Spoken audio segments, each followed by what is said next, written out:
What's going on, Wolfpack Nation? We are back, baby, and I am back after 2 live shows in a row of not being on. I'm finally back, and it's actually funny, real quick. It's oh my gosh, Greg. Anyway, it's been so long that the last time I was on, we were previewing the UNC basketball game, and I think we had a winning record in the ACC. We did. Yeah, we were tied. We were fighting for first in the ACC. Now I know we technically still have a winning record. Yeah, you know. All right, Michael. Sheesh. Gosh. No. First of all, thank you everybody for tuning in. As always, we appreciate it. Don't worry, as unfortunately, we will have to discuss the elephant in the room, and we will definitely get to that here. Wait. Is that a dig at me? Yeah, no, elephant in the room, no. Greg. Yeah, yes, Greg. No, but we will also talk about some awesome stuff such as women's basketball. We also got some giveaway winners that we need to get some prizes selected with. So make sure to stay tuned for that. And again, y'all, if you've been with us before, you know the drill. But just a reminder, if you haven't been with us, make sure any questions, thoughts, concerns, questions, whatever you got, make sure to put them in the chat, and we will get to them all here today. I have one. Is NC State basketball going to win another game? Well, let's discuss it. So with that being said, let's jump on over to our first question to kind of lead us into this conversation. So let's jump on over to some mailbag and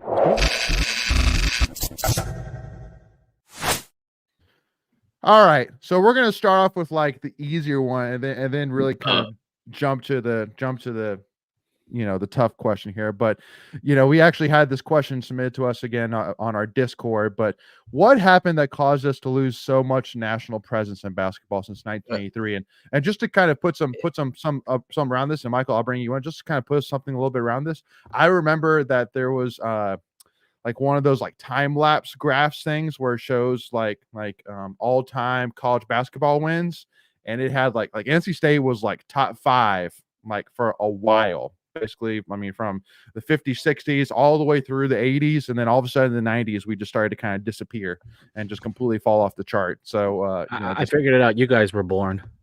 Yeah, a while. That's what it was. Yeah, that is perfect, Greg. This is the easy question, or is that? This is a much easier one compared to the other one. I thought bringing up my answer. I think here's the short version to me. Yeah, 2 parts. It's losing, and I think that's easy, right? Yeah, losing.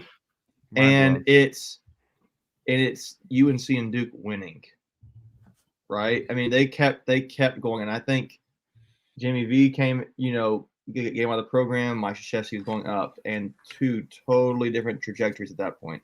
And winning national championship. I really think that was part of it because their schools are right so close to each other. How successful those 2 programs were, I do think impacted NC State. Now, you could go into a whole deeper thing to it. It's losing, but it's ADs. Maybe not. Maybe you don't want to go as far as say maybe bad ADs making bad hires.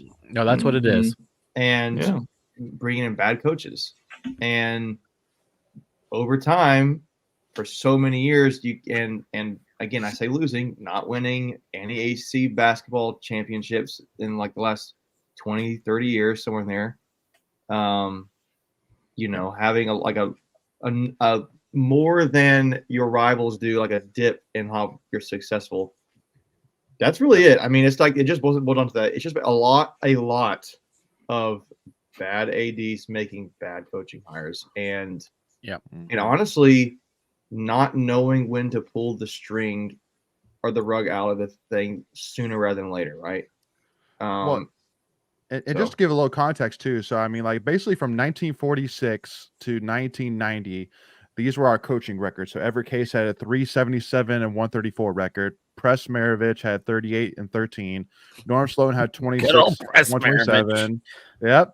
Jimmy V had a 209 to 114, and then Les Robinson had a 78 to 98 record. So just a huge drop off. But Michael, I know you've been dying to get in. What was Herb Sendick in there?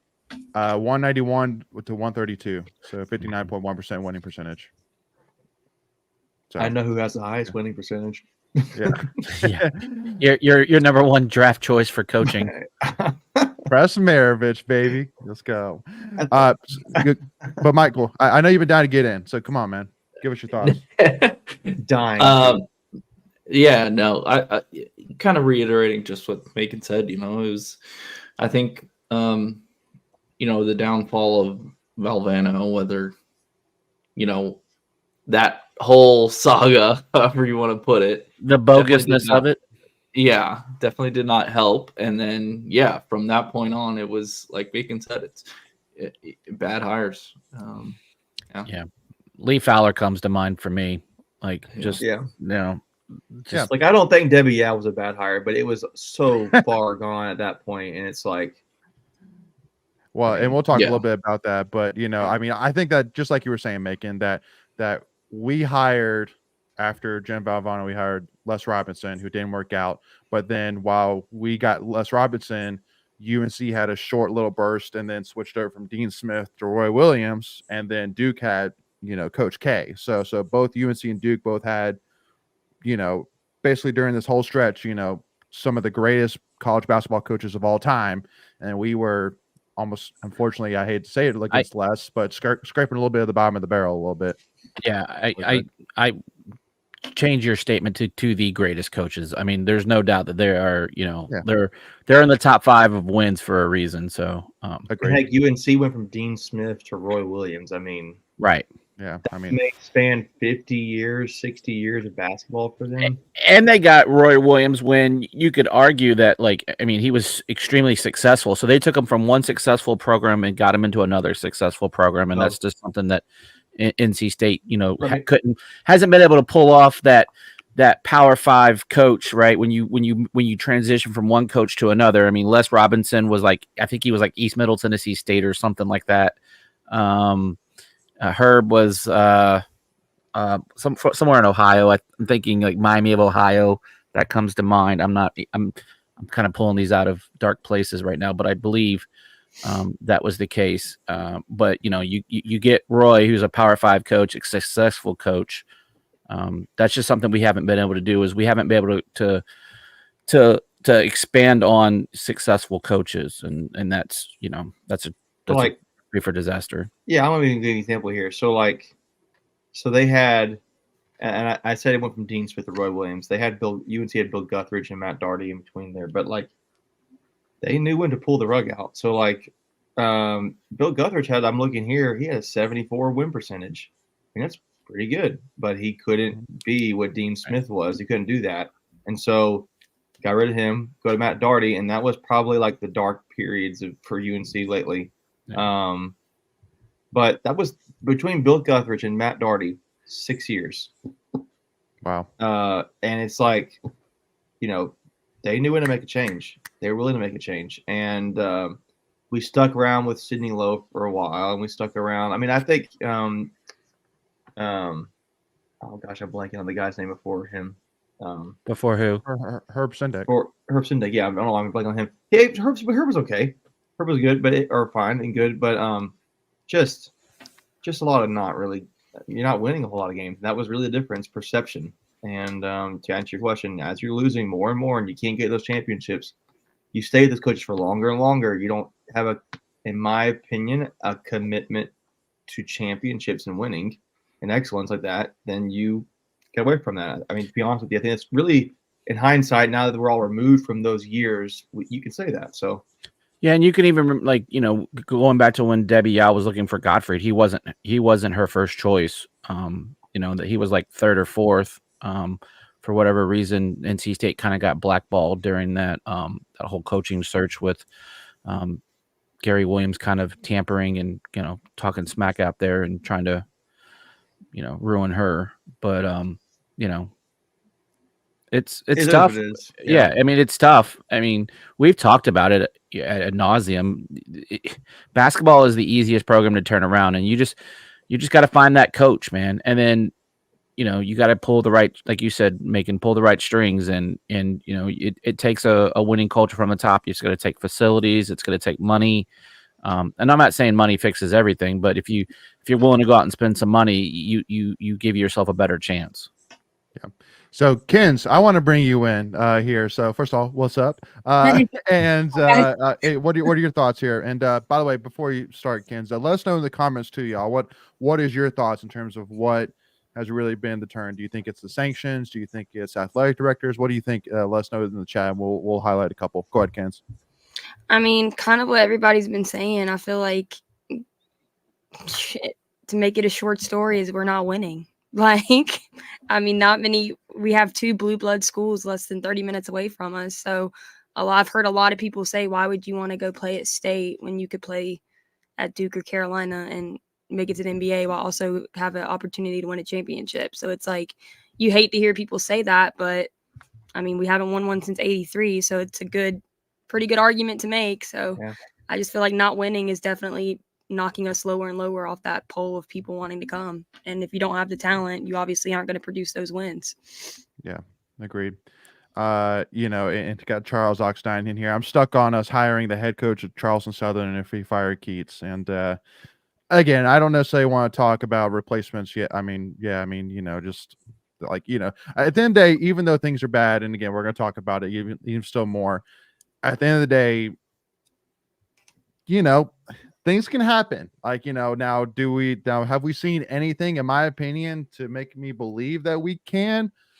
Not really, but I mean, at the end of the day, I've seen crazier things. Let's put it that way. So I don't think the schedule's getting any easier to, where you're not at going to be all. like, oh, okay, well, we just went through the murderous row of our schedule. It's going to get better. I don't see that. I'm terrified to play at Carolina, if I'm being completely honest. Unless something dramatically changes at this point, I just don't see us making it to the tournament. Yeah. And you got to have 3 to say this early. We're in January and we're saying that, and I really hate that. But I am not saying that the team could somehow figure it out and totally shift gears and become great, but they're going to have to win so many of these games to be able to do that. Yeah, they got to go on a roll. The odds are kind of stacked against them, so it's not like it's now or never for them. But yeah. So, and again, we'll kind of talk more about the Keats part here with the second question. But Steve Young added in here. Back in the day, Rick Pitino was asked which of his assistants he would not want to coach against. He said Herb Sendek. Florida actually got the great one, just a wrong fit. So, Herb was a good coach. Herb was a good coach. He was having the struggle, in my opinion, of trying to coach out of the mess that came before him. Yeah. Mm-hmm. And so, Herb's not the greatest coach in the world. I just think he was a solid, good to average coach. And, you know what I mean? We made a couple of Sweet 16s under him. Right. And look at this Mark point. Godfrey did. How do we think about Mark Godfrey? And that's exactly where I was going. Yeah. Yeah. Our last Sweet 16, our last significant run was 2015. Yeah. In fact, that was the last time he won an NCAA game. Yep. Exactly. Jeez. Sorry, didn't mean to kick us while we were down. You dropped it. It's almost 10 years. Yeah. Almost. That makes me so worse. And Lynn talking about the administration, everything that happened with the Jimmy V and the sanctions. Yeah, again, it's just unfortunate stuff, and it was the beginning. It was the beginning for sure, and it was unfortunate that it had to happen that way, and it's unfortunate it caused Jimmy V to lose his job at State. Definitely a rough time, but won't necessarily rehash all that. But same thing with Josh saying, in my opinion, I think we did Jimmy V wrong. Yep, we could definitely talk about that. Unfortunate. Yeah, they kind of didn't have a choice in the matter. Correct. It's crazy now looking back that he's been, for lack of a better word, almost exonerated from everything. It was pretty weak stuff, especially by today's standards. You would get a slap on the wrist. There was definitely agendas with all of that, and the biggest thing that stands out to me is in the Surviving Advanced documentary where the NCAA investigator said, like, he actually wrote Jimmy V a letter, the guy who did the investigation, and wrote Jimmy V a letter saying, if I had a son who would play basketball, I'd want you to be my head coach, Jimmy V. So I think that should say a lot right there. The guy who was sent to investigate said, I would want my son to be coached by you.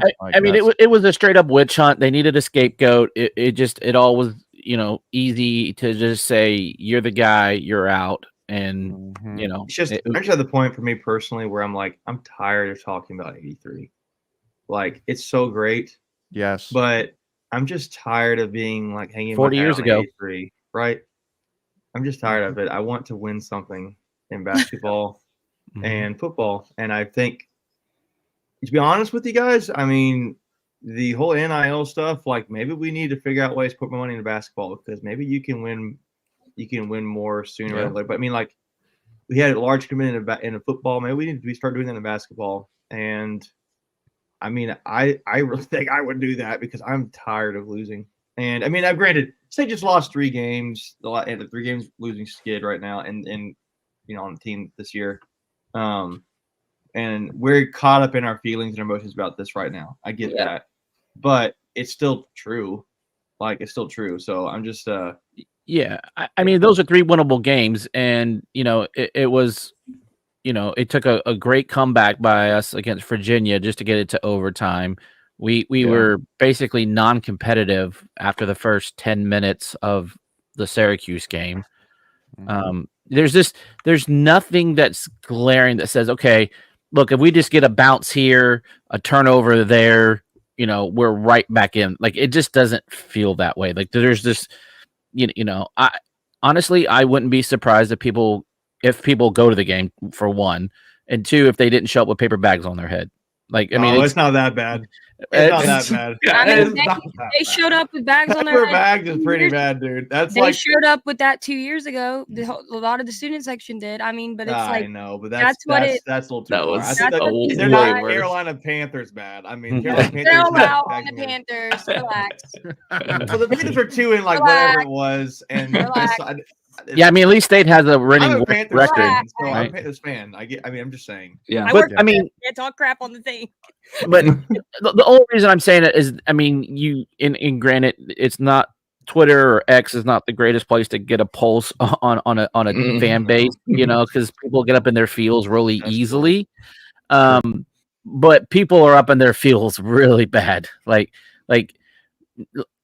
even the quote unquote apologist and loyalist to Coach Keats, like they're kind of like flipping on the script there, and The guys don't know. just don't look. It looks like it did 2-3 years ago, where the guys just look completely out of it on the court. Last It's year, we body talked language. about- It's body language. Yeah, last year we talked about how they all looked like they wanted to play together. They enjoyed playing together. They loved each other. But now it's like they're just like, you know what? It's another game. And when they get down by a certain amount, it's like, whatever. I feel like the only one that really shows that heart is Casey and DJ Horn. And that, I don't like to say that about the other guys, but that's genuinely how it feels. Like Casey stays that leader because, I mean, obviously he is the leader on that team. And then DJ Horn is just trying everything in his power to shoot us out of the hole that we dug ourselves in.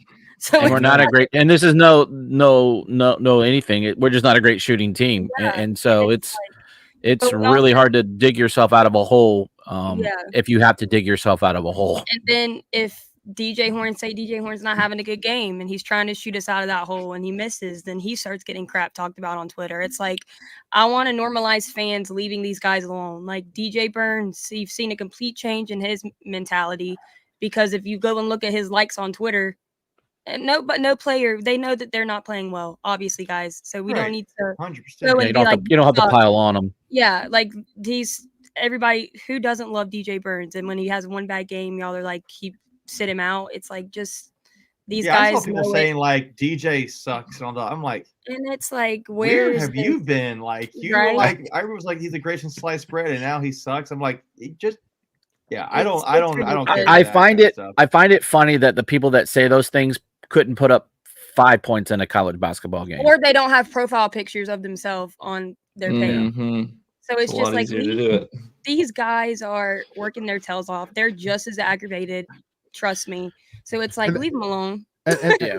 and that's why I will like, if I do say anything in terms of, maybe this person should get more minutes or anything like that, Yeah.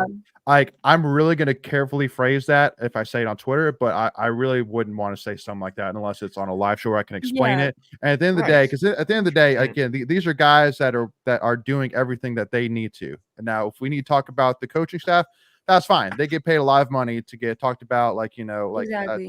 that's their job. And But they're at the end of they're the the only common denominator behind all of it. Like Exactly. these guys, I mean, yeah, LJ Thomas and Breon Pass deserve minutes. I'll say that straight up. I'll tweet that every single day. But it's like, I'm also not gonna say this person needs to be sat out. This person sucks. Like Right. y'all, This they're person going needs to through stop it. eating cheeseburgers or Yeah, like they're just the going through it. ridiculousness that's out there. Yeah. Y'all are saying that they suck, but you have to realize basketball is a mental game as well. Yep. So if you're tearing these guys down before games, then they're Yeah. gonna be like, why am I going out here and balling out for people that like I- are talking crap about me on Yeah. social media? Yeah. So it's Yeah, I just want to make two quick points because I Go for it. had the I guess I don't know if privilege is even the right word going to these games, but I went to the UVA game last week, and KC was kind enough to give me a couple of tickets, and just seeing everyone come out of the locker room after the game, they were down, emotionally beat down. These guys do care. Like, for people to go out on Twitter to say they don't care, they just don't have what it takes or whatever horrible take that people are giving, that's just not the right thing. And here's a guy that sent me a text. By the way, I've never given KC Morcell my phone number. So he reached out and got my phone number from somebody, and he texted me and said, "Thanks for coming out and supporting us tonight." Like, he didn't have to do that. So Yeah. I just want people to know that these guys care. Like, they're fighting their asses off, and it's just the results aren't there for them for whatever reason. And it's just and- as frustrating for them as it is for us. Like, I mean, they're the ones that are going out there having it publicized on national television. We're just watching. So obviously that's hitting them way harder than it's hitting us. They obviously want to win. They want to win an ACC championship. They want it more than we do, which is hard to say. But it's like, just support these guys. It's a mental game, and seeing how down they've been, it breaks my heart knowing them personally and how much work they put in day and day out for us. And What were you because gonna say, Michael? sorry, Michael, you've been waiting. Just on that Virginia game, we almost stole that one. I mean, Casey, that last second heave, man. I thought that If was he It would was have so poetic. Oh, Dude, I was Oh, like, poetic. holy cow, that almost went in. Yeah. and it was like a one hand toss too. Like, he wasn't even Yeah. trying to make he just threw it. And I know a lot of people have submitted comments, and we will get to them here in 1 second. But I also do want to point out too that I think it's unfortunate for the guys that are playing right now that a lot of things you're seeing, a lot of the comments that are being made are also too because of what Keats's teams have done before they got there. And just that, again, like we've talked about, and we're going to talk about, we haven't had one NCAA tournament win. We haven't made it to one ACC championship final. And it just, again, a lot of that, unfortunately, is just kind of the buildup. And unfortunately, the players now are not getting even close to as much give and take as they would have gotten if they were Keats's first team or second team, let's say. So, but again, also John, points out they're collecting NIL checks. And listen, man, I mean, I get it that yes, in today's day and age, It's a little different. isn't as much. It's a little different than it used to be. Now they're getting checks. I get it, but at the end of the day, that heart in you still gotta say these are still 18 to 22-year-old young adults. Like, and at the end of the day, they're getting offered an opportunity to make money for themselves and their family, and they're not going to say no to that just so that way they don't have to get criticized as much. So- like we can't fault them for that, and in my opinion, we can't treat them that much differently than before they started getting NIL checks. Go ahead, Greg. Yeah, I was going to say As long as they NIL handle it properly. As long as they handle it properly. Yeah, I mean, the NILs, is just that, their name, image, and likeness. And Reed, when we had him on, it's it's not about the person who can score the most points, and it's the person that's the most marketable for whatever that is. Now, granted, performance does have a small tie into it, but at the end of the day, it's these guys are getting NIL, but it's not as much as we would maybe like to think that they're getting. Like, they're having an ability to market themselves, but they're still working for that too. So it's not just that they're getting a handout. Yeah. right. And it's not like that they're just basing or like living off of that check. Like, Right. No. they're also playing the sport they love before NIL was even a thing. Their dream is to go to the NBA. They want to succeed. They want to have a championship ring on their finger. They're not living for these NIL checks.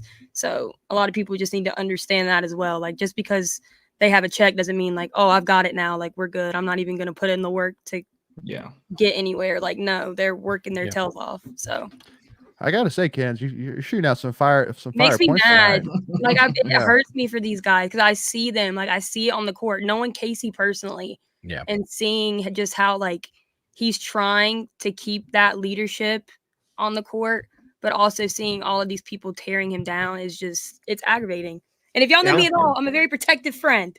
So I would say we don't know what the root issue of why we're losing is. I mean, like, it's not right. So let's leave it at that. But let's move on. We've talked about this enough. Yeah. Amen. Yeah. Amen. Well, and now that we've talked about the players, so I do want to talk a little bit in terms of with Keats, if that's okay. But that's okay. Just kind of No. Right. Yeah, right. So real quick, I guess let's formally switch over to Tuffy's tweets of the week. Here we go.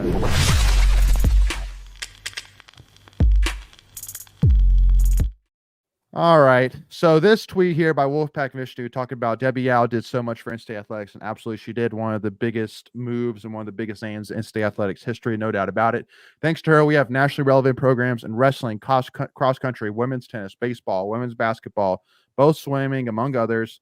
But Keats' hire was a complete miss per this tweet here. And wanted to kind of also add this other tweet as well. I want to add this other tweet to kind of add a little context. So NC State sports fan putting out, in the past 4 years, we have had 31 quad one opportunities.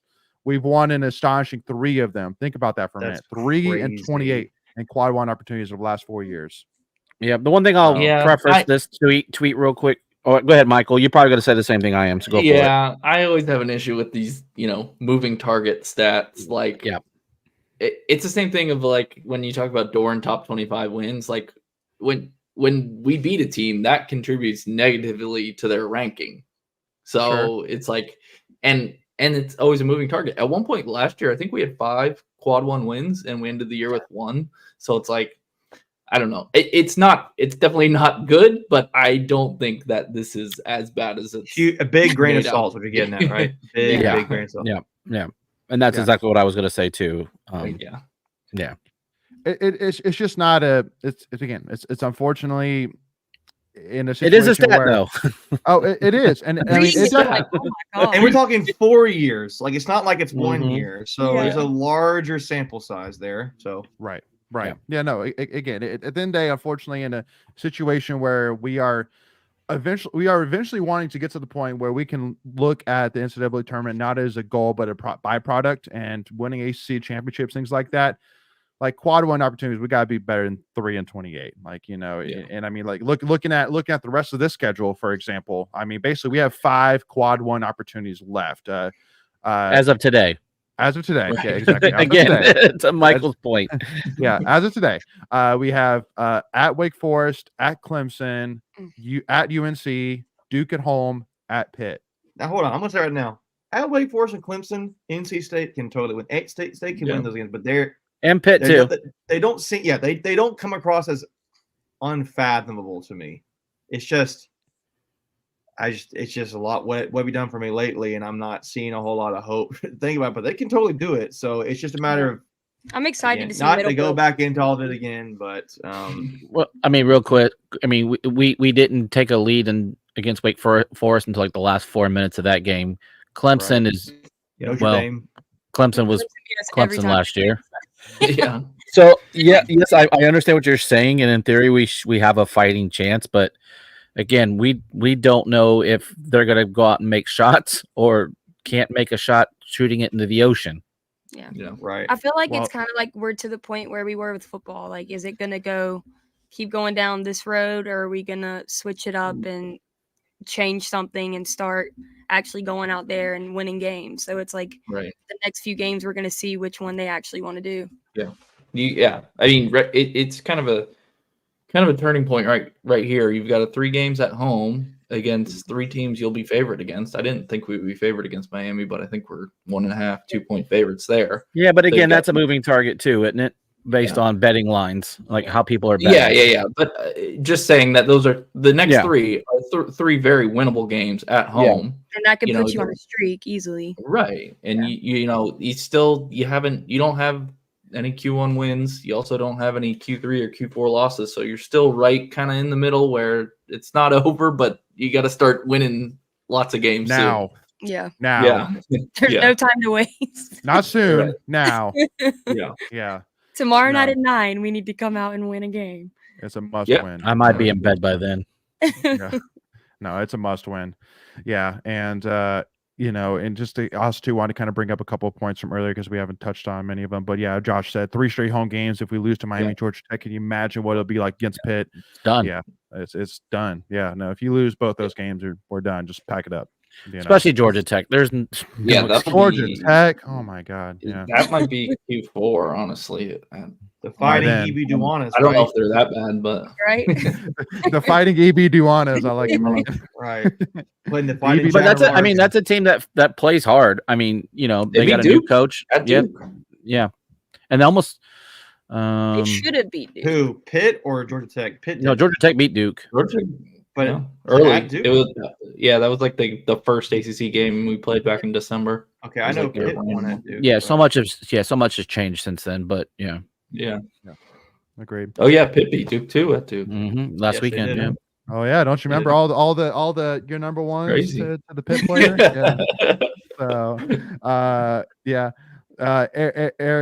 Eric, bringing up all indications are pointing towards it's time for a coaching change. The fan base deserves better. Our team's performance and consistency is not 25. I blame the coaching staff. And hey, listen, like there's a reason why. Again, with Tuffy talk, we will always be pushing for that glass half full mentality. The we're never positivity, going 'cause to there's push so for much. someone to get fired. We're never going to push for somebody to get fired. I guarantee you will not see us. Like, that's why we're not even on the show talking about who do we want to replace Keats, because at the end of the day, there's still an opportunity. It's a very, very minute opportunity, but there is an opportunity. And It's there. It's there. There's our But- positivity right there. There's a sliver. There's a sliver. But I also too, there's a reason why the only tweet that I made during the game against Syracuse was, my mother taught me if I don't have anything good to say, don't say anything at all. So I'm not going to say anything at all. I just kept it at that. Yeah, Hey, I mean, and, there's definitely shortcomings on this team, right? I mean, from roster management to rotations, management. I mean, you can make arguments in a lot of different areas. Pulling the right string at the right time. I mean, there's a lot of things that I'm sure even Coach Keats would be like, yeah, we need to do a better of this or need to do a better of that. But until they actually do it, Yeah, it's just all talk. Yeah. It really is very simple to me. My biggest problem, I think the biggest problem with this team, we don't have that guy. We don't have that guy. Like last year, you had Big T and Jarkel. That then day you could say, here Jarkel, here Big T, you got this, and they would go and find a way to get it done. But Robert Dillingham, line 1. Robert Dillingham, line 1. God, I hate watching. I can't even watch Kentucky. I'm like, what could have been if this man was in red? But you know what I mean? But I mean, that's the point, right? Like, you don't have a go-to guy where you don't have that guy. He can make other guys better around him. We don't have someone that makes other people better on this team. And I think that's another reason that people are like, maybe don't fire Keats yet, because I mean, he knows how to keep people on because of the recruiting. Like Paul McNeil, he can recruit. Yeah, Paul McNeil coming in, that has everybody excited. Like, he could definitely be that guy that everybody circles around. But if you fire him, there's a good chance but you're also asking a lot other from guys. a true freshman. Because again, Ken, And- here's my thing is that if Keats goes to me with, like, let's say we don't make the tournament, if Keats goes to me with Duke Oregon, what is his reasoning for saying that next year will be better due to this? It's not depth, it's not talent, it's not experience, it's not injuries. He's made coaching changes. Right, he's made coaching changes. So what is it that Keats going to say to Boo that don't worry, it's going to be better next year because of Paul McNeil, like a very good freshman, but not not like he's not the number one recruit in the country. You don't make decisions on a player on a program based off of a player. Because you can't be held hostage. Yeah, you can't do that. And that's good. As good as the player may be, and I mean, you say that, and then watch Paul McNeil. I mean, he's still coming to state right now. Nothing's changing, and I want him to come to state. Don't get me wrong, but like, absolutely. unless he's like the next Michael Jordan or whatever, it's like, okay, I mean, like David Thompson, like, okay, Yeah, I've been better. we can find some Yeah. pretty good players. So Well, he's and really that's- good, and I really want him to come to state, but you can't make a program to change Yeah. a decision of one player. Yeah, That's- he's not it's going to also- change our fortune that much. That's where No, it's not. it's the transfer portal. It's a blessing and a curse because it's like, okay, yeah, you obviously like Leighton, you said you're missing that guy this year. It's like, okay, well, maybe we can just go out and get one next year. And it's like, maybe, but it's like there's always that hope, but I don't know. But You never know. but see, the problem though is that if we give Keats another chance, if whatever that may mean, if we somehow make the tournament and he's our head coach next year, and he goes out and gets a dynamite transfer, like huge guy, and we go on to have a great season next year, is it a possibility that what we're seeing is just a Fool's gold. It's a fool's gold, exactly. It's a painted over of actually not such a great coach. Again, because that's the problem is I'm seeing right now. I'm seeing an opportunity right now. Like honestly, to me, one of the biggest things I would say, and that we better not take one more mid-range shot the rest of the season, man. We are going to the basket or we're shooting a three every single time. Stop with the long range twos, man. None of the players unfortunately are shooting good enough right now to shoot a mid-range two, unfortunately. So we need to go to the basket or shoot a three. That's I it. mean, our best half of basketball happened with somebody in the locker room. So it's like it's starting to be like, what is it? Like that's not. I don't think that's just. Who is that somebody you're talking about, Ken? I don't know. I mean, I feel like That was still a great. I'm not name dropping. That was a great game. That was a great game, by the way. Here's the one thing that we haven't seen from a Coach Keats team is any kind of consistency year in and year out, right? So he's made a tournament, doesn't make a tournament, doesn't, makes a tournament. We'll see what happens this year, but he hasn't been able to stack good year on good year on good year to the point we were kind of just talking about the whole fool's gold. So yes, if McNeil comes in next year, lights it up, we somehow make a tournament. One, we got to win a game in the tournament, which we still haven't done. And then what do you do the next year? Because again, we and like you said, Michael, with the portal, we can have a McNeil come in next year. He does really great, and then he gets poached by some other school. So there's, unfortunately, there's just that continuity and that consistency is really hard to get going and get established. And I think that's in this day and age with the portal and transfers and everything, I think roster management and getting the right guys on your team is more important than, your X's and O's, like strategy wise. If you can just get the best players out there and make them fit. Yeah, you're almost better to recruit guys after they've committed to another college. And that way you've got them for a longer haul. You got them for 2 to 3 years instead of just, one and then they transfer out, or get a grad guy. You only got them for a year. Even that may be going away, I think. Yeah, it's true, right? Right, with a double transfer. Yeah, and because last point I want to make, and I think we can move on soon from men's basketball to Macon's point about how I just want to donate to NIL just to finally just go and win a championship in basketball. The problem is that if we said, all right, Keats, you're going to come back and we're going to put stupid amount of money into NIL, that at the end of the day, it's still a trust in Keats to give that NIL money towards the right players. And it's also, at the end of the day, even though you have great players, you still got to coach them up. You still got to put them in positions to win. And so, and also too, unfortunately, if Keats isn't making tournament, if you go to fans and beg and plead, it's going to be really tough for them to give any money or much less even buy tickets. You're not getting NIL money if we don't make the tournament. Yeah. And at the end of the day, I'm still going to ask people to donate, but man, even me myself, I'm saying, man, that's just all right. It's a bold move, Cotton. It's a bold move. It's a bold move, Cotton. Exactly. Bold strategy. Exactly. But anyway, y'all. So at the end of the day, let's see where the season plays out. Let's start off tomorrow night, Miami, 9 p.m., PNC Arena. Must win. Nice thing is we can get a winning streak going tomorrow. Yep. Yes, I mean, at the end of the day, hey, listen, just like y'all said, when we lost Duke in football, we thought things were really going south quickly, and we turned it around. But not necessarily saying it's apples to apples there, but let's wait and see. Anything could happen. Anything could happen, but let's put it this way: any So you're frustrations, y'all, saying There's a chance. chance. But I will say once again, any frustrations y'all are feeling out there, we're feeling it too. 100% agree with it. But But leave again, the boys alone. we're gonna leave the boys alone and let's support the guys. Mackenzie All will right. come and find I you. really will. She knows I will people find who you. knows people. She will go Ivan Drago on you. She goes, I will break you. I will break you. Yes. That's Alrighty. what do. All right. With that being said, let's move it around Thank to some you. positive, baby. Yes, Women's sir. basketball. We spent Back 40 in the minutes top five. talking about the negative. Oh my gosh. And now we're gonna be That's what people want classless. to talk about it. Yeah. Yes, Let's be right. I mean, classless. really? I mean, we give them what they want, right? They want to hear. But and you know, we It's just a needed to. giant therapy session at this point. It was for sure. But just like Russ said, women's basketball, big week, beat the light blue team, and they are back in the top 5. And we got a huge game coming up here Thursday night against that light blue team who just lost by double digits to UVA. Virginia. So ouch. And y'all heard what But again, Westmore said. I loved it. honestly, the big What do you say? Be Well, classless. and Be as I classless love- as you can be on Thursday.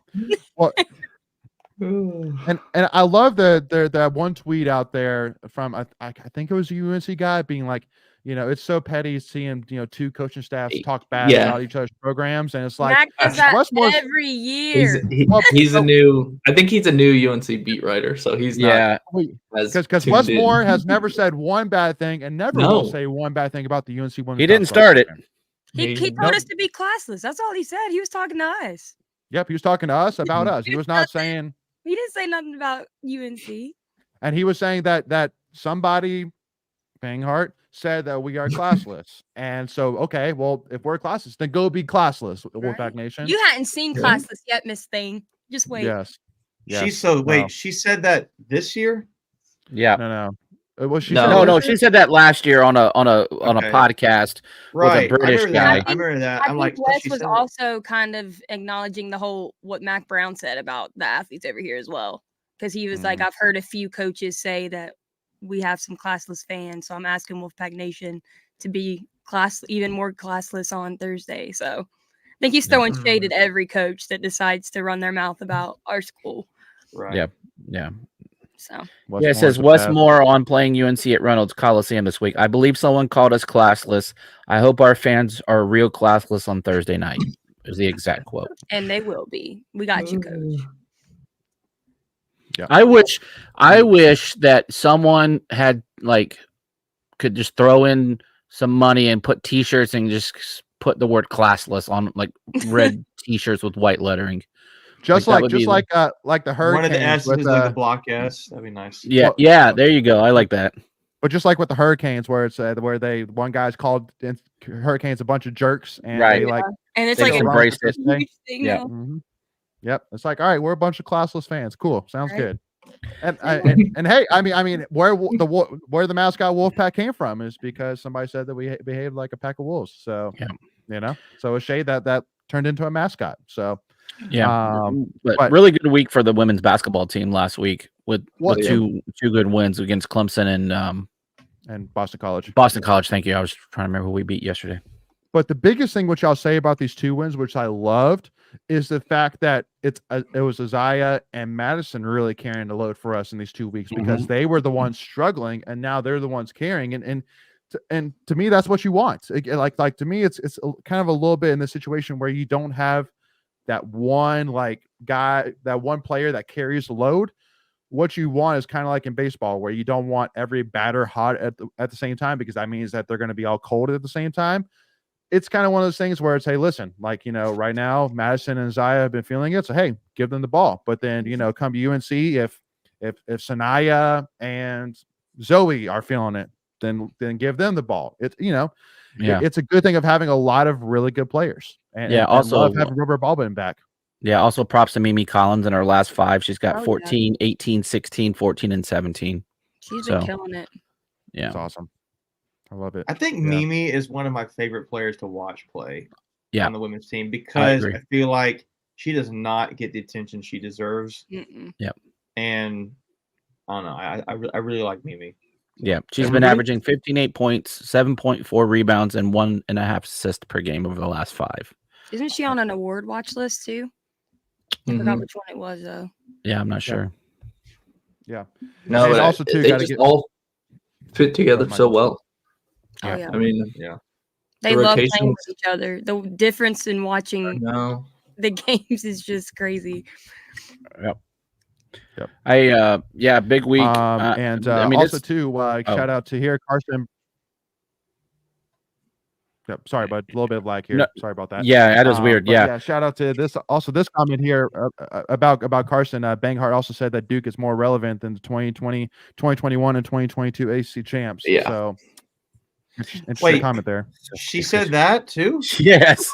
They Wow. just so confused. For someone that's Ivy League educated, she's about as dumb as they come. Okay, Right. so she's 100% trying to stir the pot and get attention. Oh, yeah. Exactly. Yeah. Like She knows. Yeah, she knows. to me, Yeah, that she knows comes what she's across doing. as super immature. But Mhm. but whatever. Megan said, "Wait, she said that too." Like Duke is more relevant in women's basketball than 3-time no. AC champion. No. That doesn't make any sense. It's a bold move, Cotton. I don't make any sense. Yeah. Yeah. It's about to get real though for the women. Like we're gonna find out what this team is really made out of. Yeah. For the next 5 are against ranked opponents. Now, granted, that the nice thing is 3 of those are at home, and so Next 30. I mean this is where you're gonna probably win the outright conference championship pretty much here, because there'll be a lot of tiebreakers that will be coming into play with these next couple of games. Yep. Yeah. Absolutely. I'm excited. So, and it's good to finally see us ranked above Colorado, right? So now we can put that Yeah. behind us, right? Wow. So- Yeah, and honestly, Kansas State's darn lucky they didn't take 2 L's last week. They barely pulled out 2 games. But the interesting thing is that I saw today that this is the first time ever in women's basketball history that 2 teams that were unranked going into the season are in the top 5. And Kansas State being number 2 and us being number 5. So, it's definitely a great time for women's basketball. There's a lot more parity, and you don't have just I mean, South Carolina's still there, but It's other there teams still. have fighting chances to make a run in these things now. It's not just one team that's just going to go out and destroy everybody. Yeah. Exactly. Yeah. Yeah. No, right now it's unfortunately South Carolina's to lose right now. They're ridiculous right now. So And this was supposed to be an off year for them, which is crazy. Right. yeah, they do know they have Don Staley as a coach, right? I guess Exactly. somebody forgot about that. But anyway, but I do want to talk a little bit about the Friday night duel though, NC State Wrestling versus UNC, which is it's really cool actually that in back-to-back nights in Rails Coliseum we're gonna face off against UNC in women's basketball and then wrestling. Yeah. And it's also interesting how we have 2 UNC coaches who both made dumb You can't shut up. that bang hard with hers that It's we gonna already bite mentioned. them this week. I'm telling you. And then UNC's head coach, new wrestling head coach, said in the preseason, it's unfortunate for Pat Popolizio to be brought down a few pegs. There is a normal order of things, and Chapel Hill is above NC State. Well, he was also talking about converting NC State fans into NC State wrestling fans into Carolina wrestling fans. Yep, they said he also said like- NC State needs to be humbled. We will turn their bandwagon fans into Carolina wrestling fans. Wow. Wow. And this is That this, right there, right, is just dumb. Any more out of touch with the fan bases of well, not only that, but Say his you're a stupid first-year coach without saying you're a first-year coach. well, not only that, his stupid comment about why student athletes go to Carolina is for the women, not the education. Like he had that comment too. So rough. Which he had to apologize on that. So yeah. Right? I- And it's you fine. say I mean, having it's- bandwagon fans. Do you not get that you get bandwagon fans from winning championships? We're the Yeah. most loyal fans in the world. What Yeah. the heck? I mean, I get it. They're just trying to, ignite the rivalry, which, they're not rivals of us, so I don't know why you would do that. But, whatever makes you to get, out of bed in the morning and get you excited for your job, I guess. Yeah. So, and again, obviously, UNC Wrestling coming off a huge win at number 19 Pitt, 31-6, Destroyed just them. absolute butt whooping. And at the end of the day, for anybody who's curious about, well, we have lost a couple of matches early, that weren't expected. At the end of the day, just like I've said 100 times, the non-conference duels really don't matter. It's really the conference ones, and at the end of the day, as long as if we can get all 10 wrestlers to qualify for the NCAA tournament. Yeah. That's all we care about. So and at the end of the day, we're 1-0 in the ACC. That's all you need. And now we need to go 2-0 starting off here at UNC on Friday night. So make sure to go, if you haven't already. Wrestling, our tickets are no more than $20 a piece. Very cheap. They're still available. They're still available. So Those please go. environments are crazy. And it's going to be a stupid, crazy environment, especially because of these Back-to-back comments. nights in Reynolds too. It's crazy. 20. So wrestling or tickets are $20 ish. Yeah. They're like, it depends where you buy them, but they're anywhere between like $12 and $25, give or take a piece. So because I remember we were saying that wrestling are only like $5 or $10. So I think it's like 15. Yeah, I can look it up real quick, but yeah. When I looked up on Cincy States, but hey, listen. Hey, listen. I mean, we've had a consistent top 5, wrestling program for years now. So hey, I mean, I'm okay paying $15 a ticket for to watch a top 5 NC State. Yeah, that means people want to go and people are willing to pay. Yeah. Car's saying Thursday and Friday night are going to be fireworks, 100%. Oh yeah, campus is about to be crazy on Thursday and Friday night. I'm just saying, I got a meeting moved up on Thursday so I can make the game on Thursday night. Greg's gonna be on a Zoom meeting in his seat at Reynolds. I love it. I love it. This will be the last trip before baseball season, so I had to make sure I got all the good ones in this weekend because, well, at least all the good ones at Reynolds. I'll be at men's basketball Saturday. Pray for me. You're good. The look away was crazy. Yeah. So with that being said, though, let us actually talk a little bit of baseball here. Got to give a huge shout out to baseball has now had a number 13 and a number 22 preseason ranking, which was a 16 in there too somewhere on another 16. One. Yeah. Yeah. Nope. So basically the overall consensus is this team should be good. We don't know how good, but it should be good. Basically, that's what that ranking tells me. 13, 16, and 22 is basically they should be good, but we don't know how good. So, and once again, I think we also had 4 or 5 other ACC teams ranked in the top 25 in this ranking too. So it was interesting. We were ranked higher than. Sorry, technical difficulty. We were ranked higher than like Duke and Carolina and the other one, but this one they're ranked ahead of us, so it's okay. Whatever. Again, there's a lot of baseball. We'll move this drastically. 70 games. Yes, a lot. So, and Cars talk about how they don't have an easy ACC series. There's not an easy ACC team. Every team is at least good. Exactly. Every team is good. And we got some good out of conference games too. We got the East Carolinas. I think we got Campbell on there. Coastal Carolina. Yeah.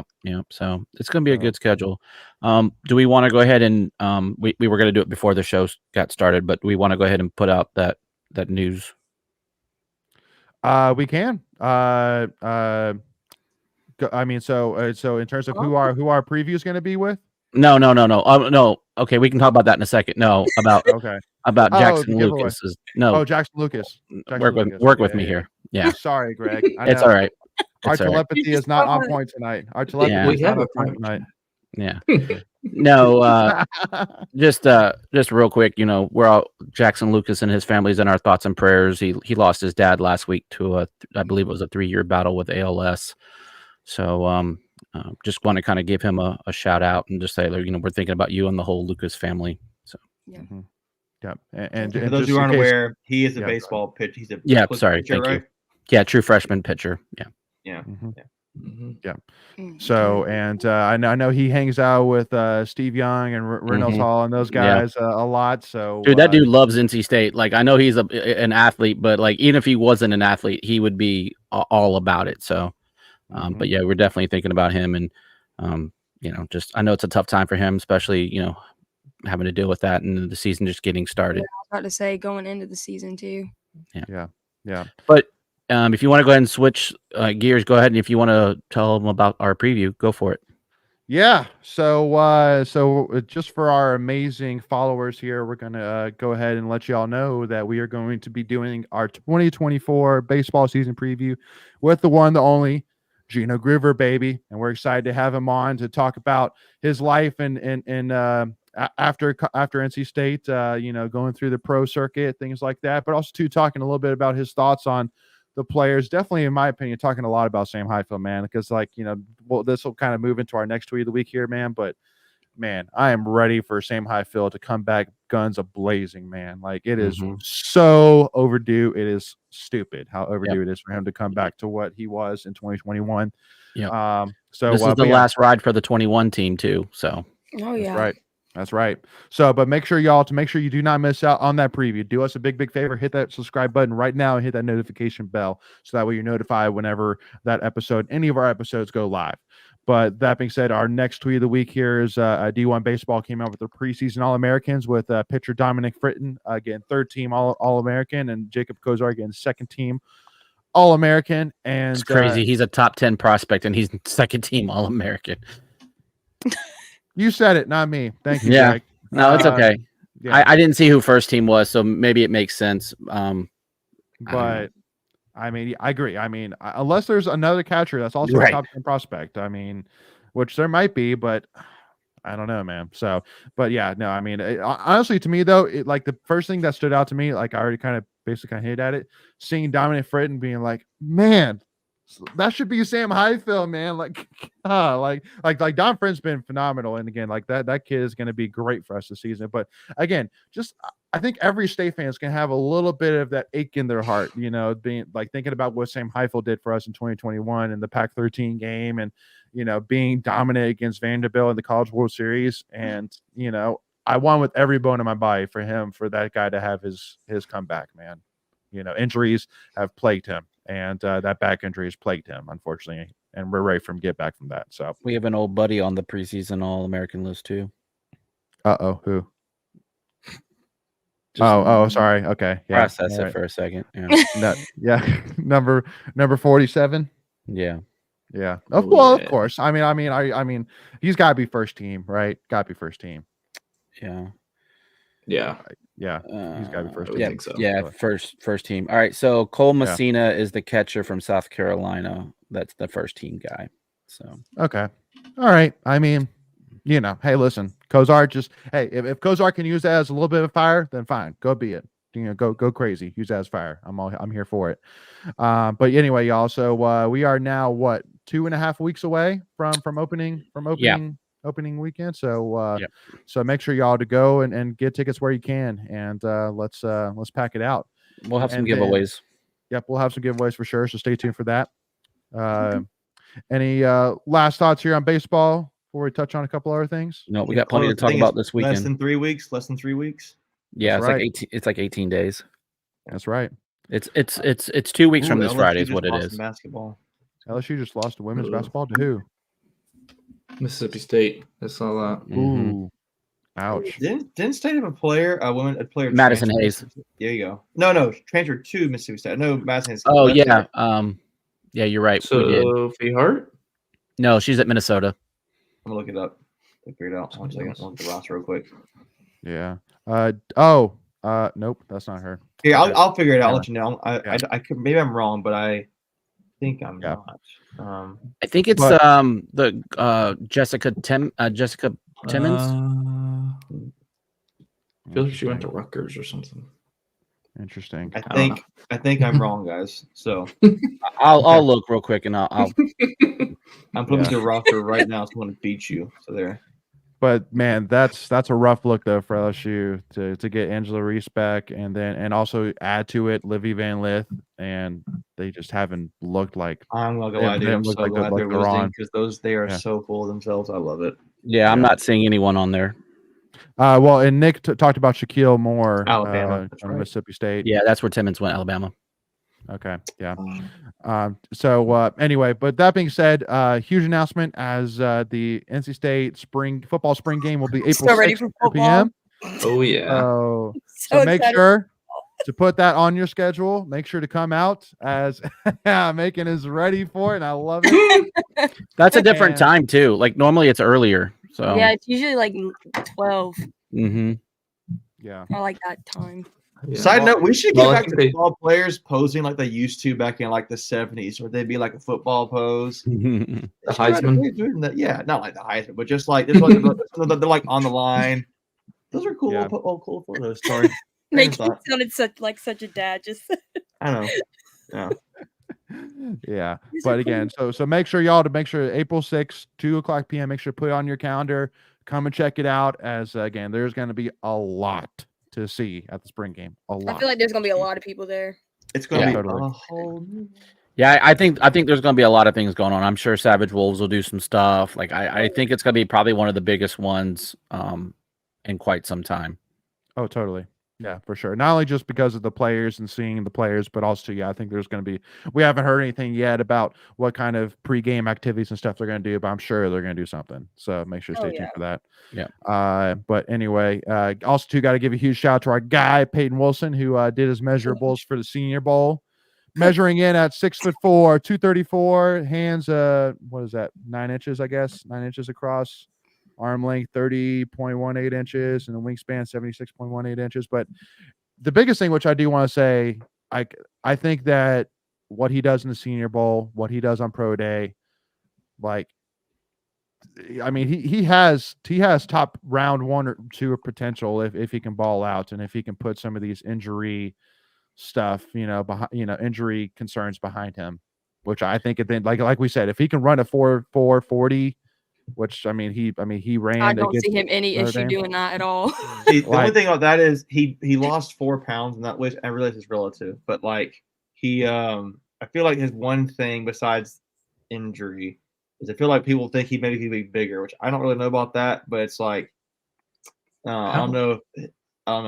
I've heard people say that about him because he's like a. I guess maybe he at 6'4", he could maybe add on. He Luke probably Kuechly have was 10 only to 15 more 4'5". pounds, but I don't know. I've heard that, but I'm trying to look here.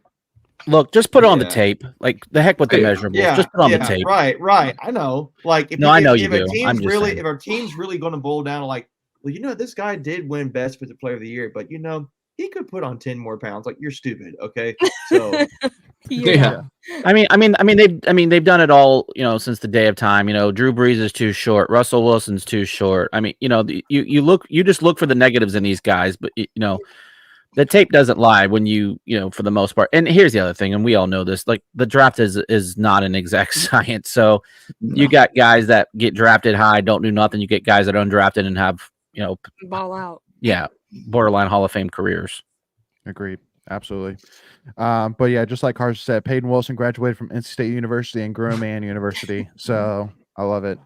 Yeah. No. And again, go ahead. looking here, I saw someone did a study. I'm doing a quick slide. I don't know who this guy is. Could be a 5th grader, but it looks like he did some pretty good data analysis. And said the average linebacker had a weight of 244.5. So that's where I come back to that. So it's Probably. like, but again, average. Right? So, what one off-season program and he can get that 9 pounds of muscle. No University problem. of Idaho. University of Idaho did that study. So there you go. Okay. Yeah. So Well, they're not very good at football. What do they know? Powerhouse Right? of football. Hey, there's smart people there who watch football. So yeah. No, Lane's like, this is a weird take, Macon.